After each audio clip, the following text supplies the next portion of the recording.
ना.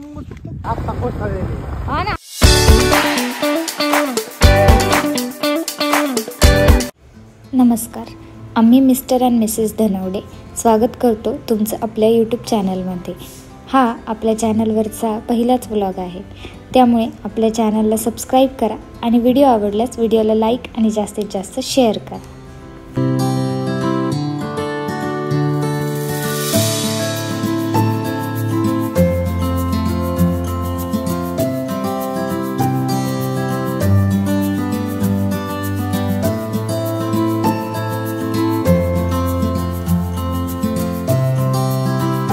बाईकमध्ये पेट्रोल टाकून आम्ही निघालो होतो कात्रजच्या दिशेने. आधी लगीन कोंढाण्याचे मग माझ्या रायबाचे असे बोलून सरदार तानाजी मालुसरे हे अवघ्या मुठभर मावळ्यांना घेऊन मोहिमेवर निघाले. त्यांच्या शौर्य आणि धाडसाचा पुरावा असणाऱ्या वास्तूला भेट देण्यासाठी आम्ही निघालो होतो. आम्ही चाललो आहोत सिंहगड किल्ल्यावर. पुण्यापासून 25 किलोमीटर अंतरावरती हा किल्ला आहे. गडावर जाताना तुम्हाला खडकवासला धरणाचा हा सुंदर व्ह्यू बघायला मिळेल.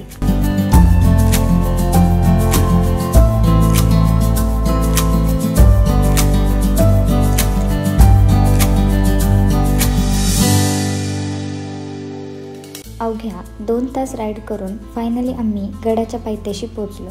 तिथे तुम्हाला पावती काढावी लागते. 2 व्हीलरला प्रत्येकी 50 रुपये लागतात. पावती काढून आम्ही घाट चढायला सुरुवात केली. गडावर जाण्यासाठी 2 वाटा आहेत, एक पायवाट आणि दुसरी घाट रस्ता. आम्ही घाट रस्त्याने निघालो.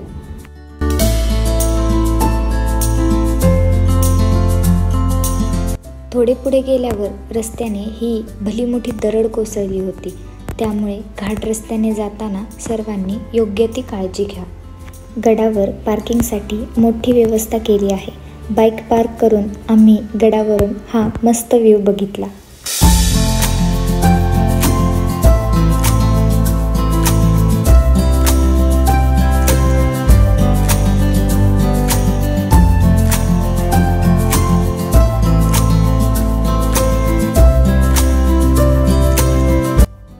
गडाच्या उत्तरेला पुण्याच्या बाजूने आतकरवाडीतून डोंगर चढून वर आले की किल्ल्याच्या आत जाण्याचा पहिला दरवाजा तो पुणे दरवाजा. याला डोंजे दरवाजा असेही म्हणतात. मात्र हा एकच दरवाजा नसून असे मागोमाग 3 दरवाजे आहेत.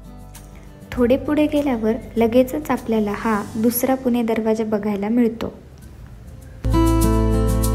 पुढे 3ऱ्या दरवाजातून आत गेल्यावर उजवीकडे एक रस्ता आहे, तिकडे तोफखाना आहे.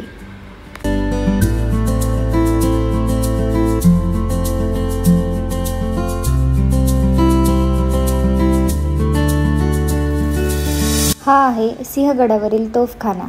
येथे पूर्वी मोठ्या प्रमाणावर दारुगोळा साठवला जायचा.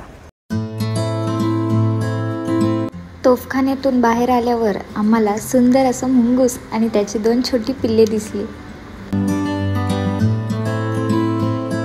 पुढे गेल्यावर एका दगडाखाली आम्हाला हा लाल खेकडा दिसला. हा सहसा डोंगराळ भागात आपल्याला पाहायला मिळतो.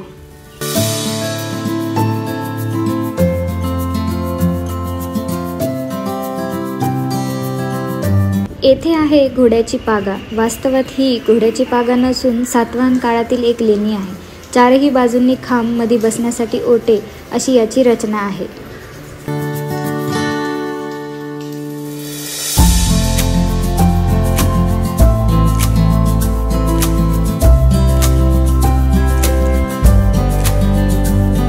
हा आहे टिळकांचा बंगला.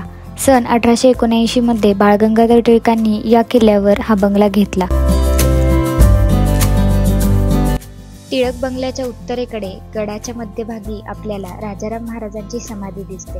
महाराणी ताराबाई राणी सरकारांनी आपल्या पतीच्या स्मृतीप्रित्यर्थ स्मारक बांधले होते.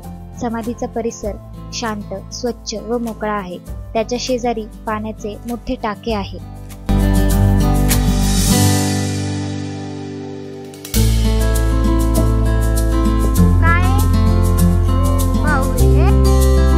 थोडंसं पुढे चालून आम्ही चाललो होतो तानाजी कड्याजवळ. वाऱ्याचा वेग तुम्ही बघू शकता. एखाद्या माणसाला दूर लोटेल इतक्या जोरात वारा सुटला होता. तानाजी कड्यावरून तुम्हाला पानशेतचे खोरे पाहायला मिळते.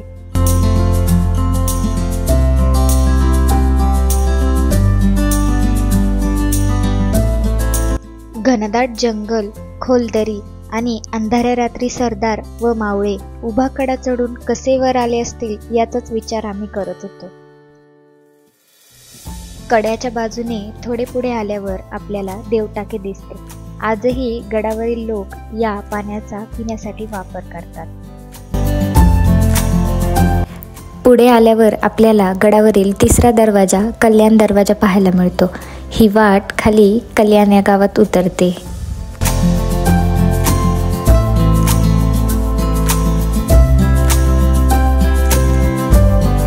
ह्या आहेत गडावरील शिवकालीन पायऱ्या. हा रस्ता सध्या बंद आहे. कल्याण दरवाजाकडे जाण्यासाठी पलीकडून जावे लागते. तसे गडावर पाहण्यासाठी खूप ठिकाणे आहेत. सरदार तानाजी मालुसरे यांचे स्मारक, उदयभानाची कबर, खुला रंगमंच असे भरपूर ठिकाणे आहेत.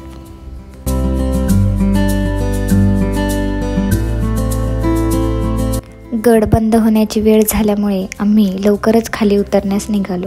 जाता जाता आम्हाला पुन्हा एक छोटे खेकड्याचे पिल्लू दिसले.